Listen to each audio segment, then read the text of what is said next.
Estamos terminando o nosso tempo e, conforme eu anunciei, queria terminar estudando sobre a suficiência da palavra de Deus, ajudando os irmãos a compreender como na Escritura, de fato, nós temos tudo o que precisamos para crescer na graça do Senhor Jesus Cristo, que é o alvo do aconselhamento. Vamos orar, pedir que Ele nos dirija.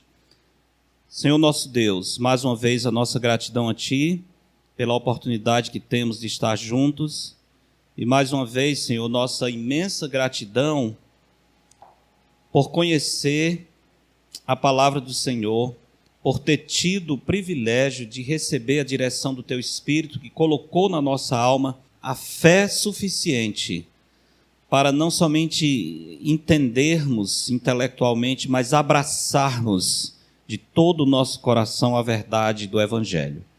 Queremos agradecer a Ti, porque temos a oportunidade de refletir em uma porção preciosa da Sagrada Escritura que nos foi dada pelo Teu servo Davi. E pedir que o Espírito Santo, que é o autor final dessa palavra, o professor divino, possa abrir a nossa mente e o nosso coração para a compreensão e possa dispor a nossa vontade para a obediência. Oramos a Ti em nome de Jesus. Amém. O texto que nós vamos meditar hoje começa assim: os céus proclamam a glória de Deus e o firmamento anuncia as obras das suas mãos. Um dia discursa outro dia, e uma noite revela conhecimento a outra noite. Não há linguagem, nem há palavras, e deles não se ouve nenhum som. No entanto, por toda a terra se faz ouvir a sua voz, e as suas palavras até os confins do mundo. Aí pôs uma tenda para o sol, o qual, como noivo que sai dos seus aposentos, regozija-se como herói a percorrer o seu caminho. Principia numa extremidade da terra, e até a outra vai o seu percurso, e nada refoge ao seu calor. E aí começa a próxima parte. Alguém já sabe o que é que eu estou citando? Qual é esse salmo? Salmo 19. Então abra sua Bíblia, eu vou recitar o resto e veja se eu memorizei corretamente, tá certo? Depois vocês dão a nota. Eu já recitei até o versículo 6. Então vamos começar agora no 7, que é a parte onde nós vamos meditar. Essa parte é bem conhecida porque tem uma canção até, né? O salmista diz: a lei do Senhor é perfeita e restaura a alma. O testemunho do Senhor é fiel e dá sabedoria aos simples. Os preceitos do Senhor são retos e alegram o coração. O mandamento do Senhor é puro e ilumina os olhos. O temor do Senhor é límpido e permanece para sempre. Os juízos do Senhor são verdadeiros e todos igualmente justos. São mais desejáveis do que o ouro, mais do que muito ouro depurado, e são mais doces do que o mel e o destilar dos favos.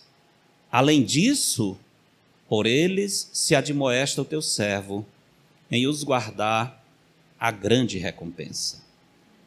Quem há que possa discernir as próprias faltas? Absolve-me das que me são ocultas. Também da soberba guarda o teu servo, que ela não me domine. Então serei irrepreensível e ficarei livre de grande transgressão. Vamos dizer juntos o último verso? As palavras dos meus lábios e o meditar do meu coração sejam agradáveis na tua presença, Senhor, rocha minha e redentor meu. Amém. Maravilhoso salmo que nos ensina muito sobre a palavra do Senhor. Meus amados irmãos, a Escritura nos mostra que uma das indicações da bondade, da graça e da misericórdia do Senhor foi a sua determinação pessoal de revelar-se a nós. Por causa do nosso pecado, nós não temos condições de conhecer a Deus plenamente por meio das coisas criadas.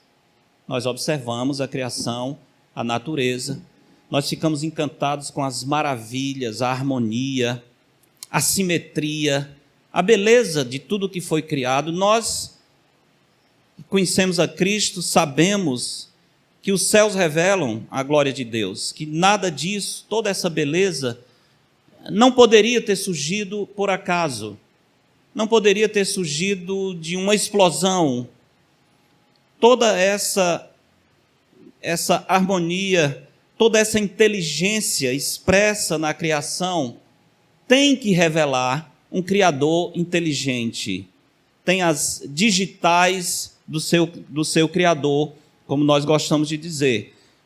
Mas muitas vezes o que acontece? Os homens, na sua cegueira, eles ficam tentando fugir do Criador, adorando a criação, porque eles dizem que não conseguem ver Deus nas coisas criadas. Em 12 de abril de 1965, aconteceu um feito histórico.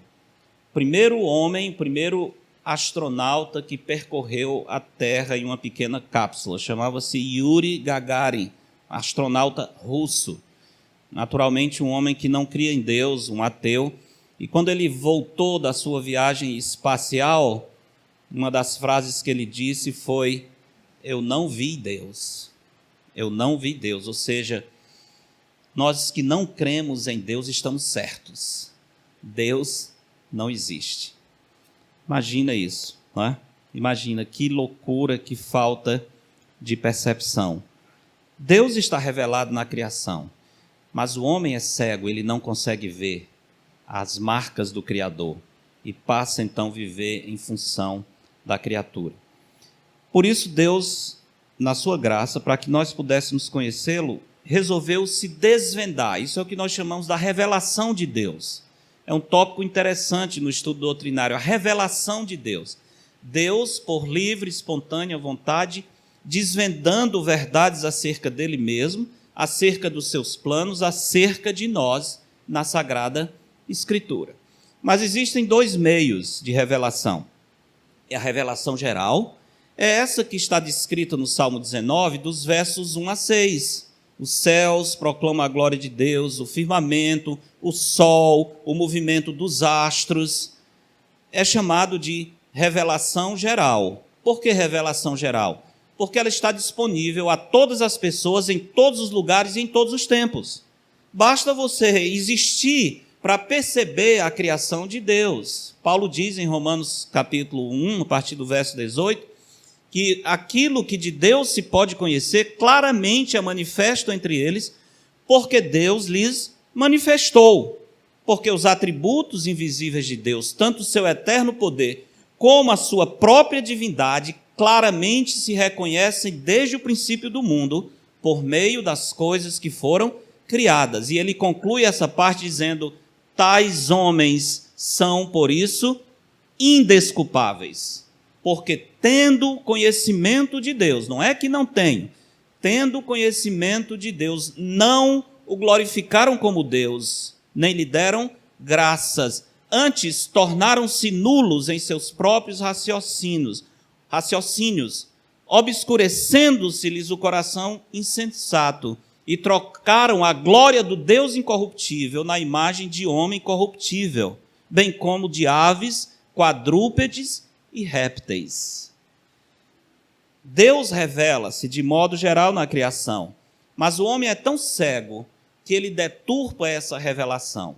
Por isso, o Senhor também se revela de um modo especial por meio do que nós chamamos a Sagrada Escritura, a revelação especial do Senhor. Essa revelação é que Davi descreve aqui a partir do verso 7. A criação é um modo de revelação do Senhor, é um modo fantástico. Mostra o poder de Deus, a sua própria divindade mostra, mas ela é insuficiente para o conhecimento redentor. Se o homem vai conhecer o plano de salvação em Cristo e ter um relacionamento com Deus, ele precisa mais do que a revelação geral. Ele precisa da revelação especial. E essa revelação especial é que está descrita aqui a partir do verso 7. É como se Davi estivesse dizendo, olha, Deus tem nos dado muito acerca da sua pessoa na criação, mas existe uma forma pela qual nós podemos conhecer a Deus de um modo que a criação não consegue comunicar. E esse modo especial é exatamente pela lei do Senhor, a palavra de Deus, a Sagrada Escritura. Então nós vamos meditar nos versos 7 a 14, e nesses versos Davi está nos dizendo, nos ensinando que a palavra de Deus é suficiente para todas as necessidades da nossa alma. Esse é o resumo da nossa pregação hoje.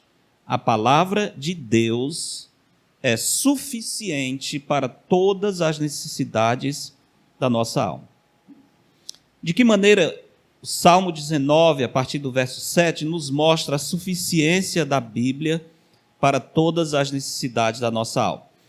Nesses versículos são apresentadas duas verdades. Eu estou classificando, separando em duas simplesmente por questão didática, evidentemente tem muito mais, mas em termos de divisões principais, eu diria que o Salmo 19, de 7 a 14, nos ensina duas verdades essenciais que mostram por que a Bíblia é suficiente para todas as necessidades da nossa alma. Quais são essas verdades? A primeira é a singularidade da palavra de Deus. Okay? A palavra do Senhor é suficiente para todas as necessidades da nossa alma. Por quê?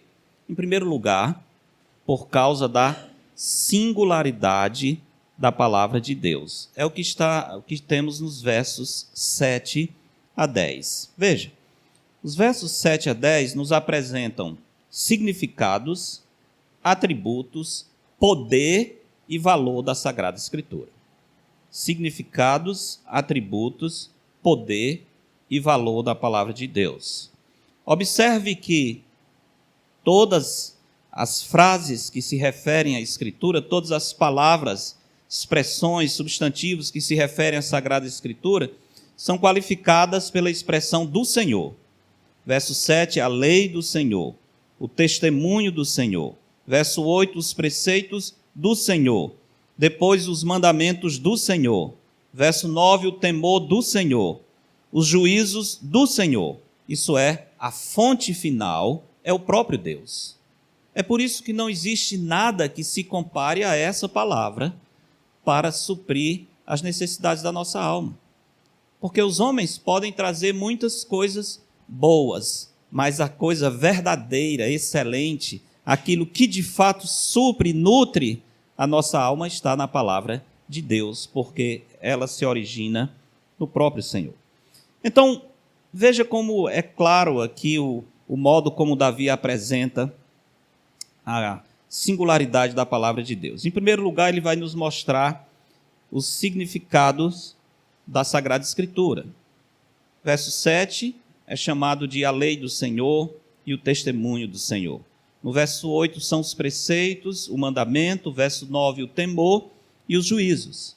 Significados da palavra de Deus. Depois dos significados da palavra de Deus, para cada significado, Davi dá um atributo. Ele qualifica essa palavra que é sinônimo da Sagrada Escritura. E depois de dar um atributo da palavra de Deus, ele diz a utilidade. Para que a palavra de Deus serve? Como é que ela se encaixa nas necessidades da nossa alma? Então vamos ver cada um desses.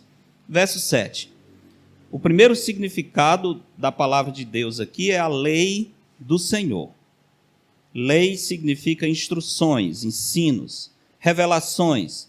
Ao dizer que a palavra de Deus é uma lei, Davi está dizendo que é um escrito que tem valor inquestionável e deve ser obedecido.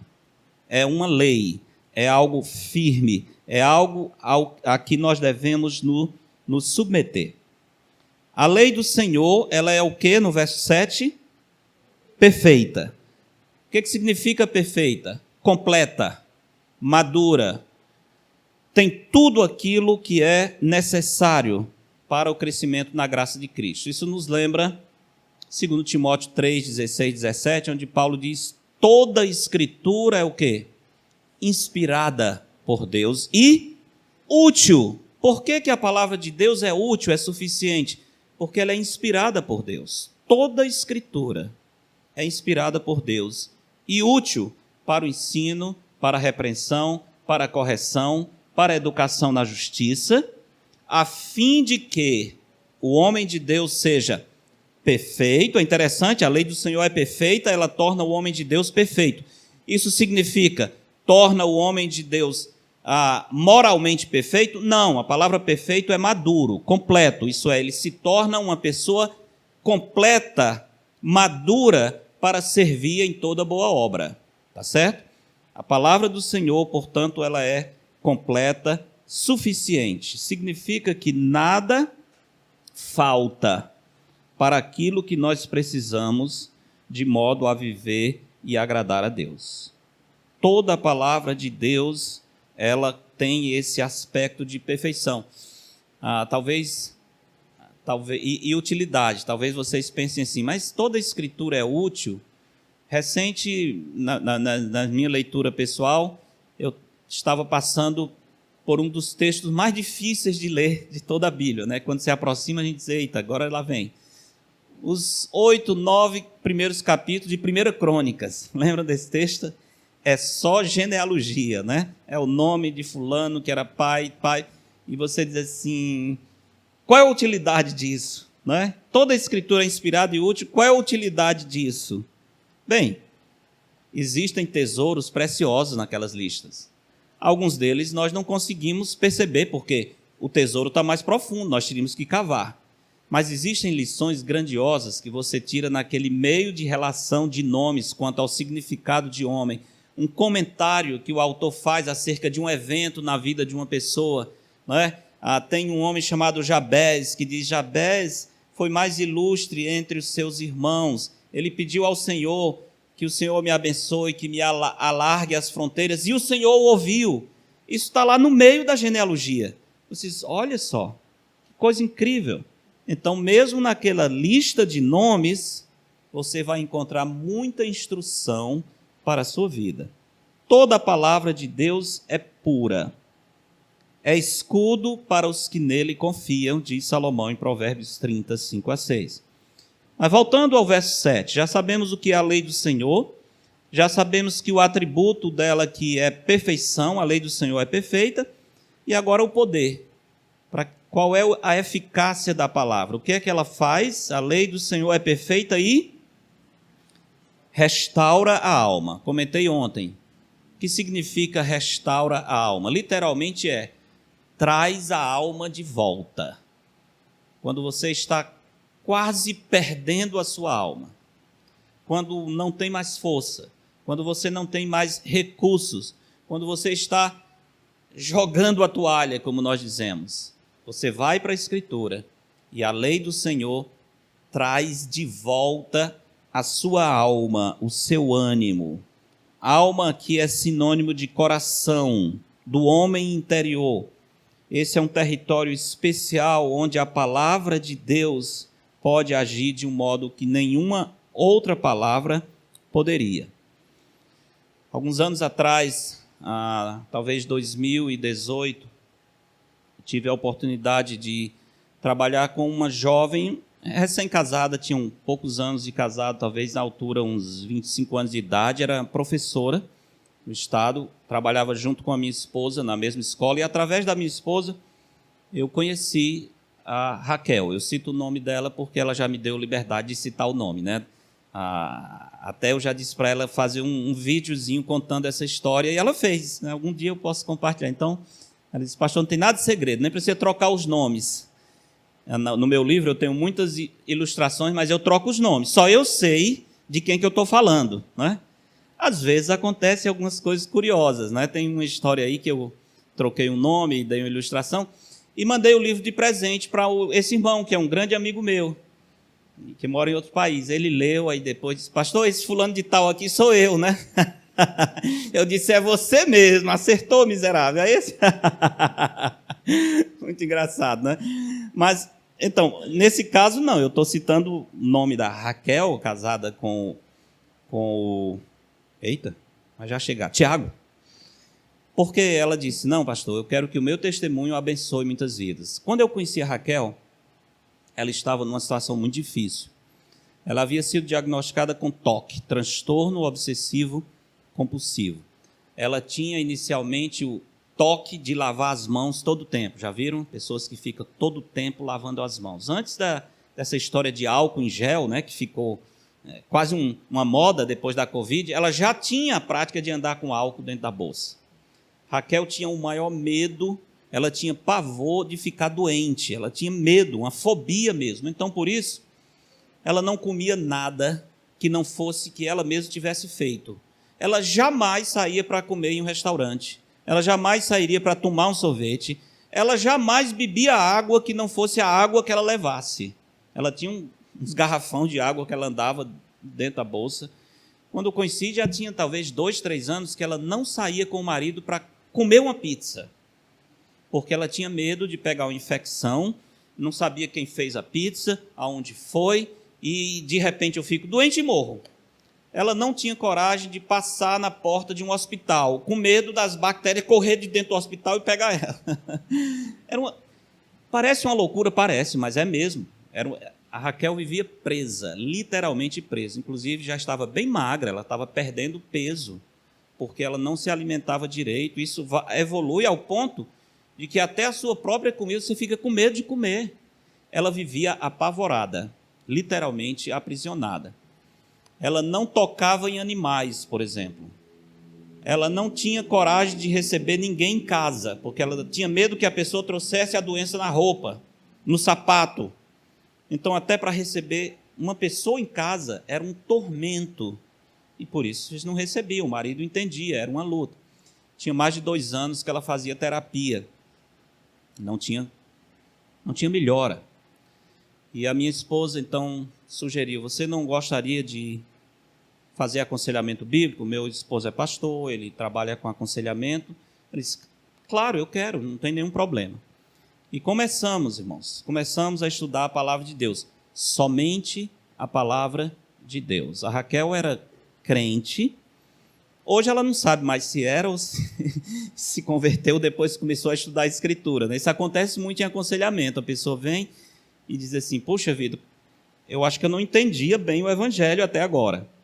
E ela também é mais uma dessas que estou brigando pela paternidade espiritual. Estamos fazendo o DNA para saber quem é o pai espiritual dela. Ela disse que já entregou a paternidade para mim, porque depois de anos na igreja, ela nunca tinha percebido o Evangelho. Começamos a estudar a Escritura. Ela era uma aconselhada muito dedicada, ela cumpria todas as tarefas, ela fazia as leituras e meditações bíblicas que eu indicava, ela memorizava os textos. Uma tarefa que eu dei para Raquel foi memorizar o Salmo 139. É grande, mas ela memorizou todo o Salmo. Ela era muito dedicada, ela tomava o remédio que a gente indicava. Irmãos, não durou muito, eu diria depois de talvez, no máximo nós tivemos 10 encontros. Foi o suficiente para Deus mudar a vida da Raquel completamente. No final desses encontros, uma tarde, ela me disse, pastor, meu marido está muito feliz, não só porque eu estou bem, como porque agora ele não tem mais que pagar R$200 por semana por uma sessão de terapia. Eu decidi que eu não preciso mais, a palavra de Deus é suficiente. Ela saía, a primeira vez que ela saiu para comer com o marido, ela mandou não sei quantas fotos. Pastor, você não acredita, eu saí para comer uma pizza. Eu digo, oh, glória a Deus, né? Agora ela está comendo demais, está ficando gordinha já, né? Outra vez ela estava na escola e teve uma confraternização e serviram salgadinho. Quando que a Raquel ela não chegava nem perto. Ela comeu bem uns 4 ou 5, tirou foto, pastor, estou comendo coxinha, você acredita? Minha irmã, amém, Deus te abençoe, mas vá devagar, né? Depois ela foi com uns amigos visitar uma pessoa doente no hospital. Pastor, você não acredita onde eu estou? Eu estou dentro de um hospital. Sério, Raquel? Estou. Depois de algum tempo, ela começou a ter compaixão de uns gatinhos que tinha no condomínio e passou a criar os gatinhos dentro de casa. Uma pessoa que nem tocava num gato, agora ela tinha os gatinhos dentro de casa, criando esses gatinhos, levando para o veterinário, trazendo. Meus irmãos, isso parece uma coisa simples, mas para Raquel isso foi libertação completa. Ela vivia aprisionada dentro dela mesma. Hoje a Raquel é livre no Senhor. Raquel está nesse momento enfrentando a perspectiva de uma cirurgia no cérebro, porque ela teve há 10 anos atrás um tumor que cresceu no ouvido e na época foi feita uma cirurgia, retiraram, mas voltou. E recente, em novos exames, descobriram que ela vai ter que fazer uma cirurgia bem delicada, abrindo mesmo a cabeça para fazer essa intervenção no cérebro. Vai ter que fazer em São Paulo, não faz aqui, só alguns médicos. É algo extremamente delicado, com riscos grandes de sequelas. Riscos grandes de sequelas. A Raquel está tranquila nessa perspectiva de ter essa cirurgia. Talvez tenha que vender a casa, porque é muito caro, não faz com plano. Tá bem, se é para vender, a gente vende a casa, não tem nenhum problema. Ainda ontem estava falando com ela dizendo, pastor, meu marido está com medo que eu morra. Agora ela que está aconselhando o marido. Ele está com medo, ele compartilhou isso comigo, está com medo que eu morra. E eu quero ajudá-lo, eu já tenho mostrado para ele o Salmo 139, que foi o salmo que ela memorizou. Os nossos dias estão contados, não é? Eu já estou dizendo para ele que a palavra não tem poder, porque ela vinha dessa linha de evangelho da prosperidade, que você tem que se você falar alguma coisa, vai acontecer. E olha só, ela me disse que quando fez a primeira cirurgia, antes de ir para a cirurgia, ela fez uma oração ao Senhor, dizendo, Senhor, me dê mais 10 anos de vida. Curiosamente, agora está completando os 10 anos. Como ela vem desse meio assim que, se eu falar, pode acontecer, pastor, às vezes eu fico com medo que eu devia ter pedido mais. Raquel, fique tranquila, Raquel. Não deixe que os seus sentimentos e a sua história sobrepuja a verdade da Escritura. A sua vida está nas mãos do Senhor. Ela diz, é mesmo, pastor, estava esquecendo disso. E ela dorme tranquila. Não é? Imagina essa menina enfrentando uma situação dessa, naquele estado em que ela estava, quando primeiramente nos encontramos. O que foi que mudou a Raquel? Irmãos, foi a palavra de Deus, simplesmente. Ao ponto de que, depois de algum tempo, como ela vinha desse meio de prosperidade, de bênção e maldição, e eu determino, eu profetizo e todas essas coisas, os livros que ela lia eram desses autores. E ela trazia, às vezes, no encontro, pastor, você conhece esse fulano de tal, ou essa fulana? Eu olhava assim, conheço. O que acha? Raquel, depois a gente conversa. Eu não queria, assim, passar a ideia de que eu estava brigando por uma igreja. Agora, teve uma coisa importante, enquanto eu estava aconselhando, eu pedi para ela, Raquel, é o seguinte, eu quero que você frequente a nossa igreja durante o aconselhamento. Não estou mandando você sair da sua igreja, não. Mas eu quero que você escute a palavra de Deus, porque eu vou usar essa palavra também no aconselhamento. Então, é mais uma forma de você ser alimentada. Tá bem, pastor. O marido aceitou e todo esse tempo eles estavam juntos. Eu não briguei tanto com a literatura que ela lia, nem tanto com algumas ideias que ela tinha, mas eu ensinei a palavra. Sabe o que acontece? Há algumas semanas, estava em casa estudando e chegou uma mensagem da Raquel, uma foto no meu WhatsApp. E ela dizendo, pastor, olha só, ela tirou a foto da página de um desses livros que ela lia, mostrou a foto e disse, veja o que esse autor está dizendo. Isso não é o que a Bíblia diz. Eu digo, olha só, está vendo? A palavra de Deus fez uma diferença. Ela ganhou discernimento, inclusive para julgar aquilo que ela está lendo. Raquel é outra pessoa, porque a lei do Senhor é perfeita e restaura a alma. E porque o testemunho do Senhor é fiel e dá sabedoria aos simples. Eu posso, depois, se quiserem, eu mando os vídeos que ela mandou para vocês ouvirem a própria Raquel contando o testemunho. A palavra de Deus é poderosa, irmãos. Quando nós nos expomos à verdade da Escritura, a palavra do Senhor faz o trabalho que é preciso. Nós não precisamos de técnicas humanas, nós não precisamos de outras coisas, nós precisamos conhecer a lei do Senhor e fazer com que a verdade do Senhor seja colocada no coração daquele que estamos aconselhando. Segunda parte do verso 7 diz: o testemunho do Senhor é o quê? Fiel. Qual é o significado da Bíblia aí? Testemunho, não é? Qual é o atributo? É fiel. E qual é a eficácia? Dá sabedoria aos simples. Testemunho, a palavra revelada de Deus, ou o depoimento de Deus. É isso que significa testemunho. O atributo fiel é digna de confiança, é inabalável. Sobre essa palavra nós podemos construir a nossa vida e ela ficará firme mesmo diante das provas, das lutas. Lembram como Jesus termina o Sermão do Monte? Contando a parábola de dois homens, um tolo e um sábio. Os dois constroem uma casa, não é? Os dois constroem uma casa. O tolo constrói a casa sobre a areia. O sábio constrói a casa sobre a rocha.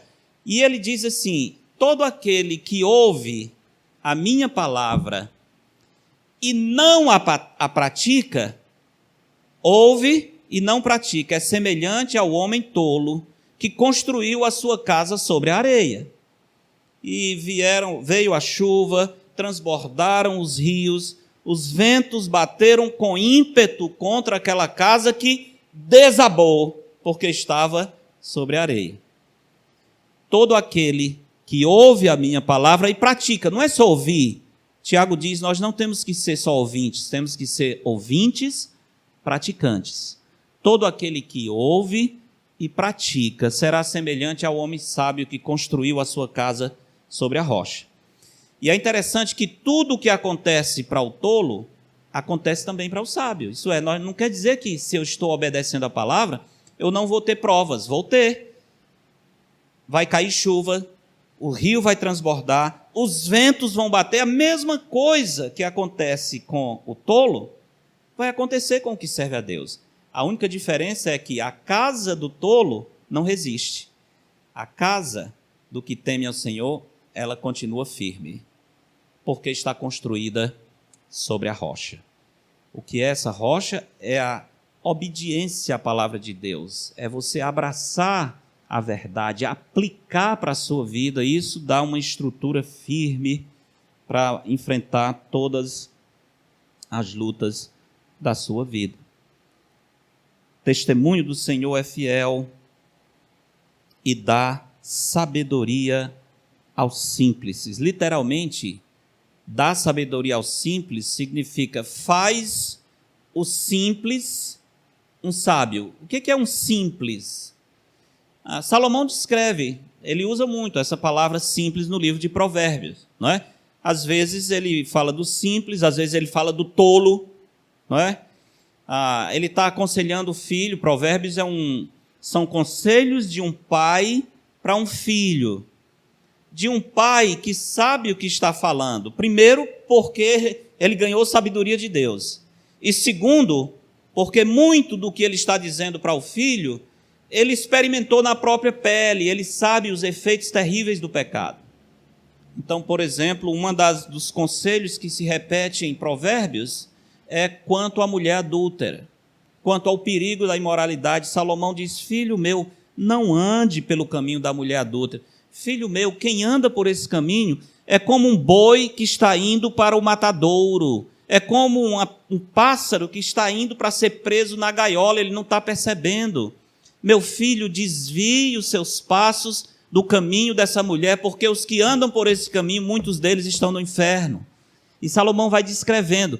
Mas é interessante, numa certa altura, que ele diz assim: da janela da minha casa olhei e vi um simples, um tolo, um jovem, indo e vindo pelo caminho onde estava a mulher adúltera. Por que ele anda por aquele caminho? Porque ele é tolo, porque ele não tem discernimento, porque ele é como um boi que está indo para o matadouro sem saber que no final aquilo vai determinar a sua morte.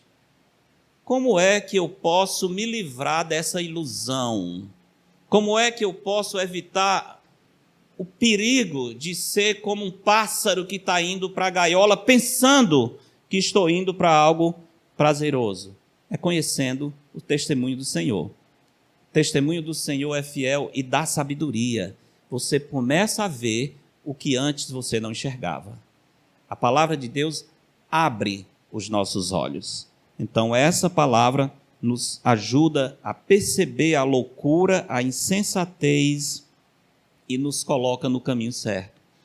Há tanta insensatez hoje, irmãos, estamos vivendo em um mundo cheio de insensatos que são chamados de sábios. Os formadores de opiniões são pessoas completamente tolas, ignorantes, porque não conhecem a Deus, mas esses são os sábios desse mundo, que vão criando conceitos, ideologias, todo tipo de raciocínio enganoso para fazer prevalecer as suas deturpações. Há algum tempo eu li um livro muito interessante, escrito por uma autora que eu gosto muito, aliás, eu falei há pouco do Francis Schaeffer.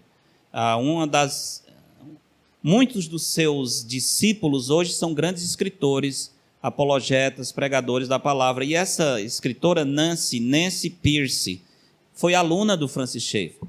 Aí ela tem um livro que o título é Ame Seu Corpo. Ainda não foi traduzido, mas é muito interessante como ela vai mostrando a loucura dos raciocínios dos sábios desse mundo. Uma coisa que ela enfatiza muito é um conceito que atualmente se estabeleceu nas universidades, a diferença entre corpo e personalidade.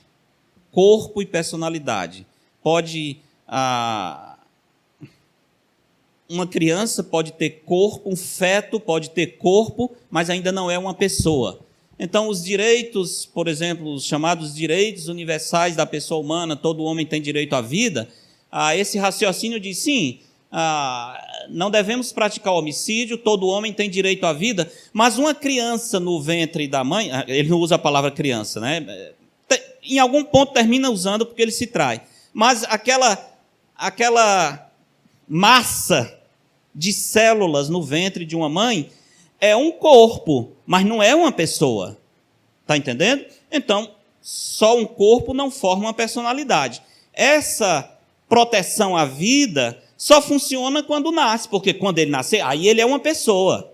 Mas antes disso, é simplesmente um aglomerado de células que está se reproduzindo. São células que se formarão em um corpo e posteriormente serão uma pessoa, e só depois é que podem ter a proteção. Antes disso, pode matar à vontade, porque não é ainda uma pessoa. Que tristeza, meus irmãos. O maior número de assassinatos hoje acontece no útero das mães. O útero das mães se tornou o túmulo dos filhos. Que coisa mais triste, mais dolorosa. Isso é um holocausto que é praticado. Mas é praticado e muitas vezes as pessoas estão completamente tranquilas, porque elas vão ouvindo esses raciocínios, esses conceitos, e elas vão se justificando, dizendo, não, eu não estou matando ninguém. Por que isso? Porque não conhecem a lei do Senhor e se tornam tolos. Verso 8. Os preceitos do Senhor são retos e alegram o coração. Qual é o significado aí? Qual é a palavra que se refere à palavra de Deus? Os preceitos. Isso é aquilo que está prescrito, determinado, que direciona o caráter e a conduta. Aquilo é um preceito, o significado aí é o preceito. Qual é o atributo dos preceitos do Senhor? Quais são os atributos? Eles são retos. Isso é normativo, exato, não tem desvio. São preceitos, são normas retas. Nós podemos guiar os nossos pés por meio deles e nós não ficaremos perdidos, porque os preceitos do Senhor são exatos. E qual é a eficácia ou o poder deles? Alegra o coração, faz o coração regozijar. Aqui está a fonte de alegria para todos os que lutam com depressão, com profunda tristeza, com amargura, com desânimo. A lei do Senhor, os preceitos do Senhor alegram o coração. Salmo 16, Davi diz assim: tu me farás ver os caminhos da vida. Na tua presença, há plenitude de alegria. Na tua destra, delícias perpetuamente. Já pensou isso, irmãos? Na presença do Senhor, ao lado do Senhor, nós temos plenitude de alegria e delícias perpetuamente. Nossa alma está sempre satisfeita. Nós não temos necessidade, porque estamos em comunhão com o Senhor.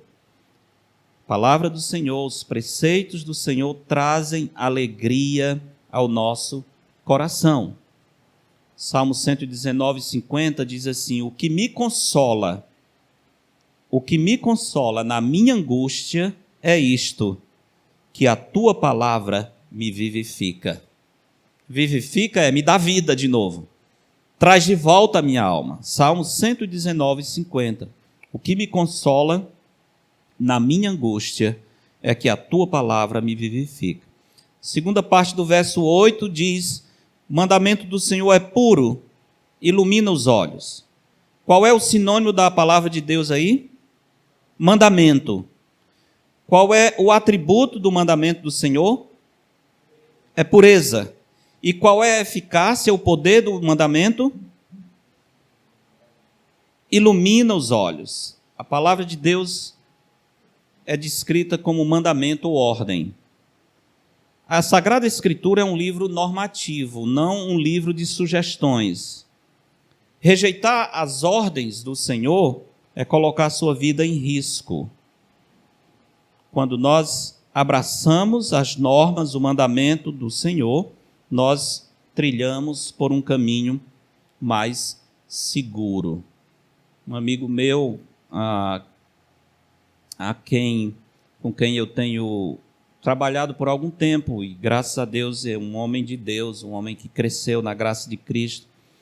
Ele tinha um grande problema com pornografia, desde a juventude, muito cedo ele entrou nesse mundo. O pai dele promovia isso, o pai dele comprava revistas pornográficas para o filho se tornar homem. Já pensou nisso?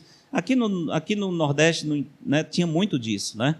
Quando o menino estava crescendo, o próprio pai, às vezes, levava o menino para um prostíbulo, para que ele pudesse afirmar sua masculinidade.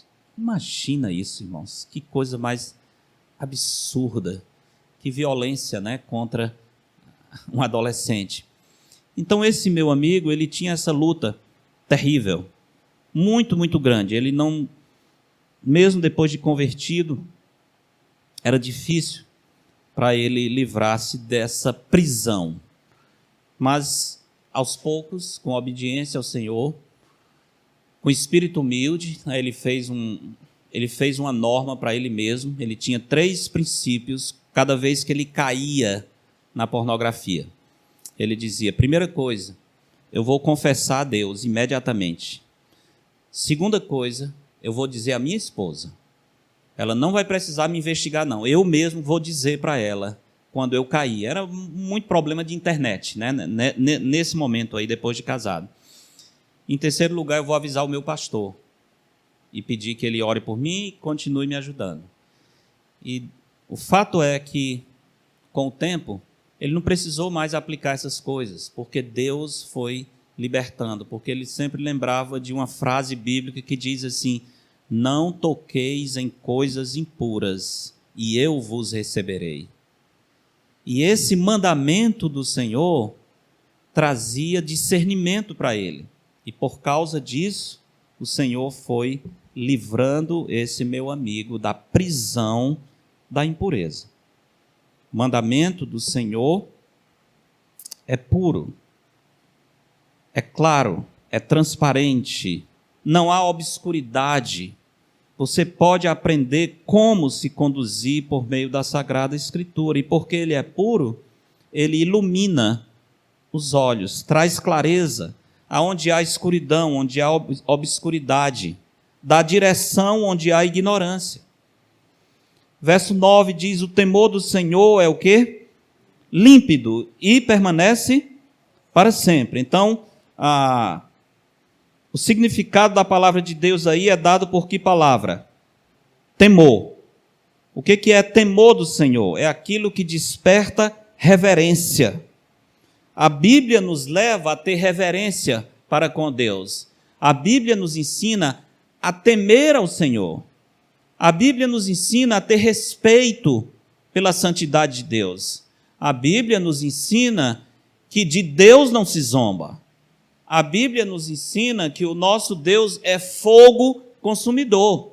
E ela tanto nos ajuda a ter respeito, como nos ajuda a ter medo mesmo. Medo de Deus. Olha, Deus é real, eu não vou brincar não. Terrível coisa é cair nas mãos do Deus vivo. A palavra de Deus, portanto, nos ajuda a ganhar essa reverência e santo temor em relação à pessoa de Deus. O temor do Senhor é límpido, é puro, é sem defeito. Isso significa que na palavra de Deus não existe nenhuma imperfeição.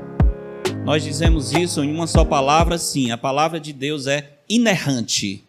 Não existe erro na Escritura. Jesus Cristo disse: a Escritura não pode falhar. A palavra de Deus não contém nenhum erro. E quando alguém acha erro na Bíblia, certamente vocês já ouviram isso, né? Nos professores, na universidade, até no ensino médio. A Bíblia é um livro cheio de contradição. Já viram isso? A Bíblia é um livro cheio de contradição. Bom, tem várias coisas. Primeiro, muitas vezes, as pessoas que dizem isso, muitas vezes, nunca abriram a Bíblia sequer. Então, eles estão reproduzindo aquilo que alguém falou, e ele abraçou essa ideia e sai se justificando a sua incredulidade com isso. Então, talvez uma boa técnica, quando alguém diz isso para a gente, a Bíblia é um livro cheio de contradição. Se você tiver a Bíblia, dá um na mão deles, depois me mostre uma. Me mostra aqui a Bíblia. A maioria deles não sabe nem o que é um capítulo e versículo, certo? Não sabe fazer a diferença entre Velho e Antigo Testamento. Mas tem alguns que são mais sabidinhos, né? Não, eu já li a Bíblia, alguns eu já fui crente. Terrível isso, né? Como é que eu já fui crente? Quem é salvo não deixa de ser salvo. Então essa história que eu fui crente, você já entendeu. Nunca compreendeu o Evangelho. Mas alguns dizem: eu já li a Bíblia, eu já estudei, já estive na igreja e tal. E a Bíblia tem contradição e tem erro, não é? Em geral, essa pessoa não tem uma hermenêutica correta, ele não sabe interpretar a Escritura. Ele pega os textos como está lá, faz uma confusão mental, tira de contexto, diz: olha, a Bíblia está dizendo isso aqui, está vendo? Isso não tem fundamento. Por exemplo, Salmo 19, que nós lemos, diz que o sol, não é, sai do seu aposento como noivo a percorrer o seu caminho. Principia numa extremidade do céu e até a outra vai o seu percurso, e nada refoge ao seu calor. Então está falando do nascer do sol e do pôr do sol. E está dizendo que o sol percorre o seu caminho. Aí o sabidão diz assim: está vendo? Olha o erro na Escritura. O sol não se movimenta. Quem movimenta é a terra. Então está errado. Essa história de dizer que o sol nasce e se põe porque a terra que está girando em torno do seu próprio eixo, em torno do céu, o movimento de do sol, rotação e translação. Nós sabemos que o sol não faz esse movimento de nascer e pôr. Então, evidentemente, a Bíblia tem erro. É mesmo. Então, o Diário do Nordeste também está errado, porque diz assim: segunda-feira o sol vai nascer hora tal e se pôr hora tal. Não é assim que está escrito? Esses homens não sabem disso? Claro que sabem, mas eles estão usando a linguagem que a gente entende. É a observação espacial da perspectiva de quem está na Terra. Quase todo mundo hoje sabe disso. E certamente o homem da meteorologia sabe, mas ele diz: o sol vai nascer hora tal. É ignorância? É erro? Não. É a linguagem que nós usamos para se referir a esse fenômeno. Então, muitas pessoas dizem que a Bíblia está cheia de erro, mas eles não entendem a Escritura, eles não estudam verdadeiramente a Escritura. Então, lembre-se disso.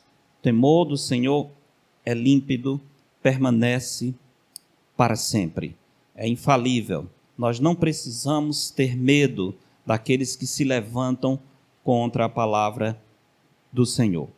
É bem interessante, né, como Davi diz aí, os juízos, na segunda parte do verso 9, os juízos do Senhor são verdadeiros e todos igualmente justos. Eles não perdem a sua validade, não perdem a sua eficácia, eles nunca ficam desatualizados. O que Deus disse vale eternamente. Não sei se lembram, mas houve um tempo, quando Fernando Henrique, né? Saudoso Fernando Henrique, era presidente do Brasil. Fernando Henrique, vocês sabem que era um grande estudioso, era um sociólogo de renome, foi professor em Sorbonne, na França, então era um intelectual, de fato um intelectual. Mas com as voltas que a vida dá, o intelectual se tornou presidente do Brasil, 2 mandatos, inclusive. Né? Uma coisa é esse homem ensinando sociologia na universidade e dando aquelas teorias bonitas, né, que resolvem todos os problemas do mundo na sala de aula. Outra coisa é esse homem estar com a mão na massa, sentado na cadeira presidencial para dirigir o Brasil. E o Fernando Henrique estava começando a ir por uns caminhos que era diferente do que ele tinha escrito nos livros dele. E certa vez um repórter aproximou-se dele e disse: presidente, o senhor está falando isso e está agindo assim, mas no seu livro está escrito diferente. Sabe qual é a resposta dele? Esqueçam o que eu escrevi. Esqueçam o que eu escrevi. É bom esquecer mesmo, porque escreveu muita besteira. Mas o que é curioso é isso, um homem, um doutor, um pós-doutor, um cara com tanto conhecimento, na hora de viver a realidade, a melhor coisa que ele faz é esquecer as teorias dele, porque não funcionam na prática.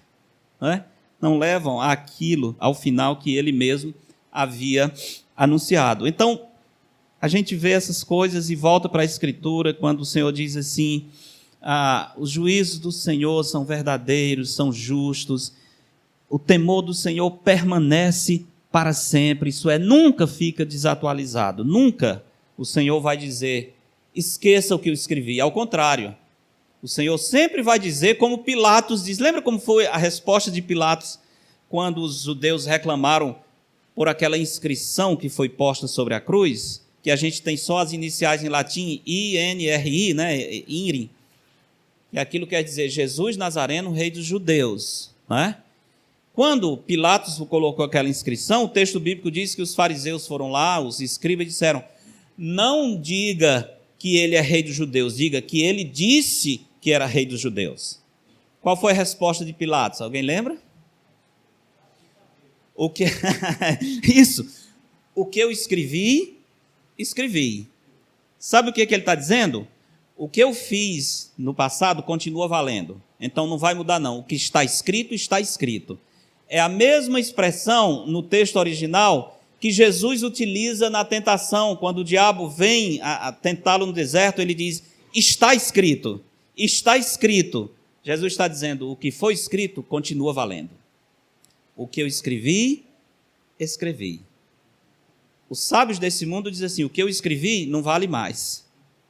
O Senhor diz, o que está escrito, porque passará os céus e a terra, mas as minhas palavras não passarão.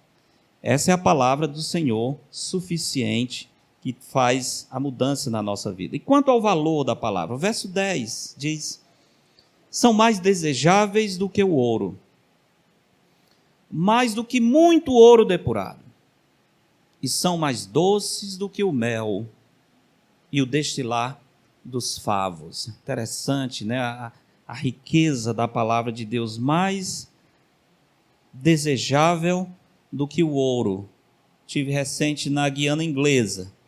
A Guiana Inglesa é um lugar onde tem muitos garimpos. E se não sabe, são os brasileiros que dominam esses garimpos ilegais lá naquela selva. Suriname, Guiana Inglesa, são milhares deles lá que estão.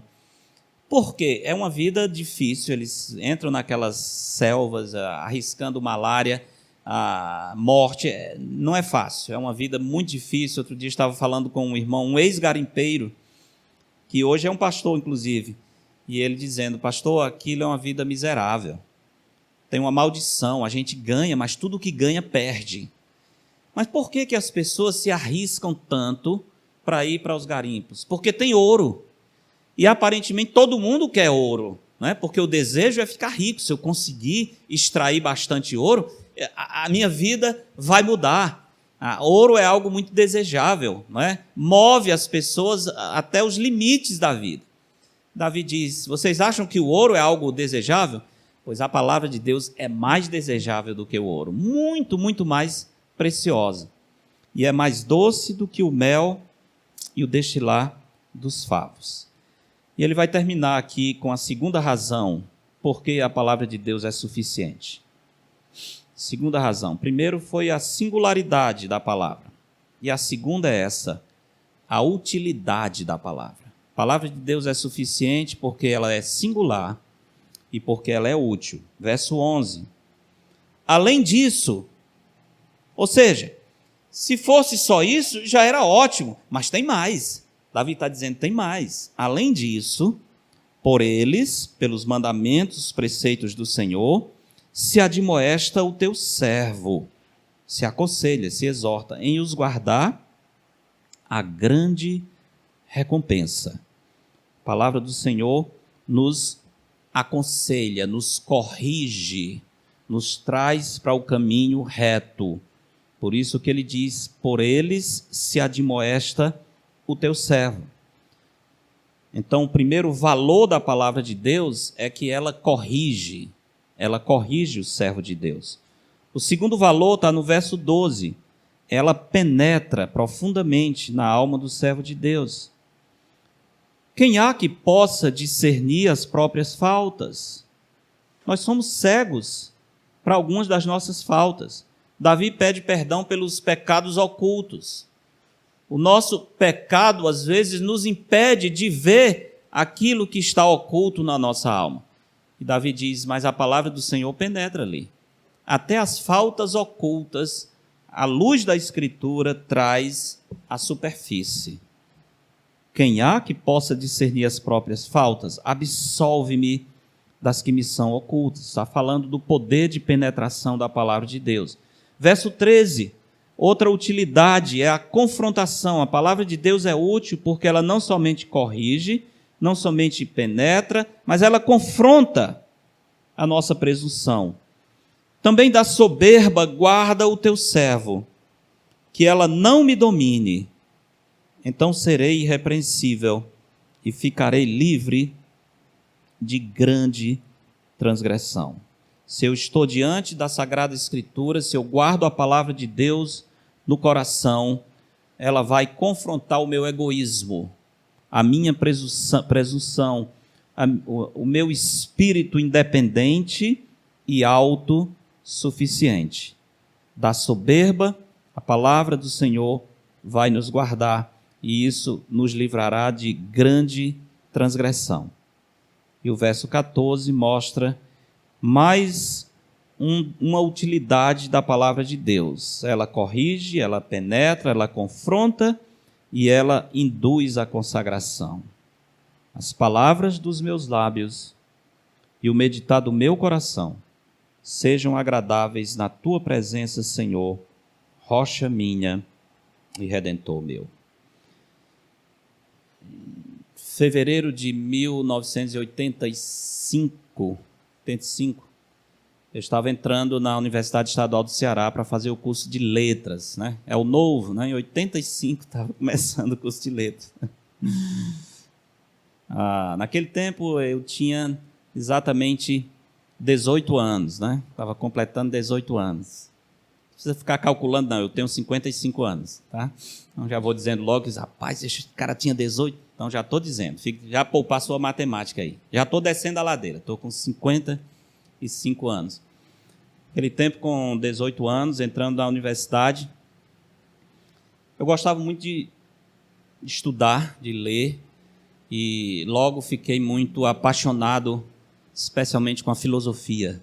professor de filosofia, um doutor em filosofia, e aquilo me encantou muito. Comecei a ler filosofia, sociologia, e aquilo foi enchendo a minha alma, até o ponto que, naquele ano de 85, foi a primeira vez, desde o ano de 78, que eu não li a Bíblia toda durante o ano, porque desde 78, com 12 anos, a minha mãe me fez um desafio, ler a Bíblia toda durante o ano. Eu li só de mal, né, para provar para ela que eu conseguia. Era uma competição que a gente fazia. Terminei a Bíblia toda. E pronto, de lá para cá, todo ano, pelo menos uma vez, às vezes mais de uma vez. Mas em 85 eu não consegui fazer a minha leitura anual, porque a palavra de Deus parece que tinha perdido a graça. A ideologia humana, a filosofia humana foi um negócio assim tão forte que eu diria que capturou a minha mente, capturou a minha alma, e eu começava a estudar aquilo, eu olhava para a Escritura, e eu dizia, não, mas tem alguma coisa que não bate, né? Estudando com um professor marxista, imagina isso, né? O cara vibrador do marxismo, um jovem empolgado para transformar o mundo, né? Aí vê aquelas teorias marxistas, rapaz, esse é o caminho, esse é o caminho. A desgraça do mundo é esses burgueses. A desgraça do mundo é os burgueses que estão oprimindo os proletários, nós temos que fazer a revolução. Meu Deus do céu. Revolução operária e tal, nós temos que levantar a bandeira da defesa dos mais fracos, nós temos que abraçar essa ideologia que diz que todo mundo trabalha como pode e tira o que precisa. Pronto, ninguém é dono de nada, todo mundo é dono de tudo. Esse é o ideal, né? Vamos para frente.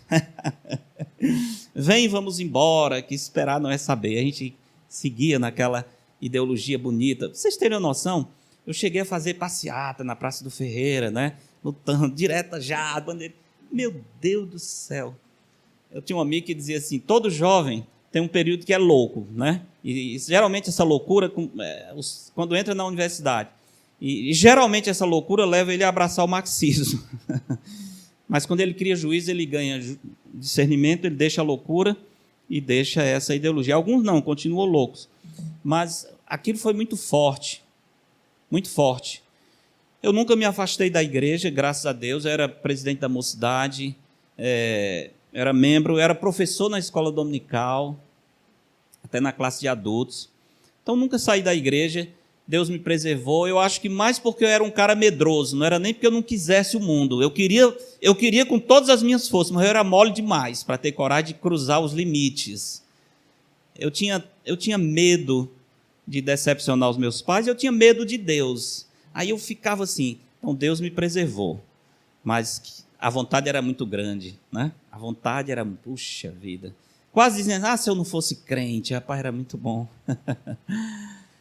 Foi uma luta tremenda, irmãos. Mas eu lembro que, numa daquelas tardes, eu falando com o meu pastor, na época, era um homem também que gostava muito de leitura, e eu não tinha compartilhado com ninguém, mas ele ouviu, ele foi na biblioteca dele, tinha um livro antigo, que eu acho que não existe mais, que o título era assim, Vencedor em Todas as Batalhas. Esse era o título do livro. Ele disse, leia esse livro. Era um livro em que o autor, cada capítulo abordava uma das ciências e mostrava que a Escritura é verdadeira quando fala daquele assunto. Biologia, ou química, ou física, o que for. Dizendo, por que ele era vencedor em todas as batalhas? Porque mostrava o que a Bíblia dizia, mostrava a ciência e mostrava que a Bíblia tinha razão. Olha, não tem contradição. Não tem contradição. E pela graça de Deus, aquilo abriu os meus olhos novamente. E eu voltei para a palavra do Senhor com o ânimo renovado. E o Senhor me livrou realmente da loucura do mundo. Eu poderia ter seguido por caminhos muito diferentes, muito estranhos, muito destrutivos, mas foi o Senhor que me livrou e foi com a sua palavra. Eu voltei a ler a Escritura e voltou o discernimento e o equilíbrio. Tanto que, 2 anos depois, eu estava indo para o seminário. Acho que aquela crise me preparou para isso, né? Eu fui ao fundo do poço em termos de fé e voltei com tanto gosto para a Escritura que eu queria mais, né? 2 anos depois estava partindo para a preparação para o ministério, graças a Deus. Meus amados irmãos, de tudo o que eu disse, Salomão encerrando o Eclesiastes, tudo que disse a suma é.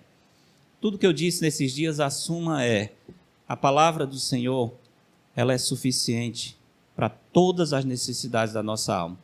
E se isso é verdade, o meu conselho para os amados irmãos é: leiam a Escritura, meditem na Escritura, memorizem a Escritura. Mas eu não consigo. Consegue sim. Faça o alvo de começar a memorizar. Eu citei para vocês o Salmo 19, não foi? Aí, eu tenho 55 anos, eu consigo decorar. Né? Por que vocês, novos como são, não conseguem? Eu sou mais velho aqui na sala. Por que vocês não conseguem? Tá? Consegue sim. Tá? Recente eu memorizei o Salmo 103, na pandemia, né? Queria ter aquele salmo no meu coração, vou memorizar esse salmo. Memorizem a palavra de Deus. Por quê? Porque há momentos em que você está no trabalho, você está em viagem, você está em uma situação que você não pode parar e abrir a Bíblia, mas ela está guardada no coração. E aquilo volta à sua memória e você pode meditar na Sagrada Escritura. E queria deixar um desafio. Não sei onde é que vocês estão hoje, em termos de leitura da palavra de Deus, mas eu vou deixar um dever de casa. Posso deixar um dever de casa? O dever de casa é o seguinte: é a volta ao mundo em 89 dias. Não é a volta ao mundo não, mas é a volta na vida de Cristo em 89 dias. Os 4 evangelhos têm 89 capítulos, tá? Mateus tem 28, Marcos tem quantos? 16, Lucas tem 24 e João tem 21. Pronto. Somando tudo, são 89 capítulos. Faça um compromisso com Deus. Se você não tem o seu tempo diário com a Escritura, faça um compromisso com Deus, começando, se quiser pode começar hoje, mas a partir de amanhã eu vou ler um capítulo dos Evangelhos até completar João capítulo 21. Vão ser 89 dias, um capítulo por dia. Dá para fazer? Conhecendo a Jesus, andando pelos Evangelhos. Tá certo? Você não vai levar, eu garanto, na média, você não precisa mais do que 10 minutos para ler um capítulo da Escritura. Como 10 minutos é tão pouco, você tira mais 10 minutos para meditar, para marcar alguma coisa, para anotar uma promessa que você viu, para anotar um pecado que talvez foi revelado, para anotar uma exortação especial, tá? 10 minutos você lê e os outros 10 minutos você tenta meditar no que leu. E termina orando ao Senhor, entregando aquela palavra ao seu coração. Vamos fazer isso? 89 dias. Eu volto aqui no dia 90. Não, volto não. Mas o Felipe vai me mandar a mensagem. Pastor, está completando os 89. E aí eu vou mandar um vídeo para vocês perguntar quem foi que fez a leitura dos Evangelhos. Tá certo? E quem sabe nós podemos ter assim, um grupo grande de irmãos que passaram 89 dias conhecendo a Jesus. Que Deus abençoe essa igreja. Continuem firmes, meus irmãos. Esse é o caminho. A cidade de Morada Nova, eu sei, tem muitas igrejas. Mas nós precisamos de igrejas fundamentadas na Escritura. Não se impressionem com tamanho, com metodologia, com louvorzão, com a mídia de ponta. O que nós precisamos é a palavra do Senhor. Se vocês têm esse alimento, vocês estão no melhor lugar. Deus vai abençoar e outros vão perceber isso. E aquele que vem e recebe o alimento, ele volta. Então, continuem apegados à palavra. Que essa igreja seja uma igreja bíblica, não só de nome, mas de fato e de verdade. Oremos. Obrigado, Senhor, pelo bom tempo que nos deste. Muito obrigado por essa conferência. Nossa gratidão a Ti, por tudo que o Senhor nos ensinou. Nossa gratidão a Ti pela confrontação que recebemos. Nossa gratidão a Ti, Senhor, pelos pecados que foram revelados e confessados, e a nossa gratidão a Ti pela a santificação, o processo que vai prosseguir ainda mais a partir do nosso tempo juntos. Abençoa essa igreja, que ela esteja sempre fundamentada sobre a rocha que é Jesus Cristo. Muito obrigado pelo momento especial, a comunhão com esses irmãos. Muito obrigado, Senhor, porque agora nos conhecemos pessoalmente e participamos de maneira mais direta da história uns dos outros. Que o Senhor nos ajude a guardar no coração aquilo que o Senhor nos deu nesses dias para a glória do Seu nome. Oramos em nome de Jesus. Amém.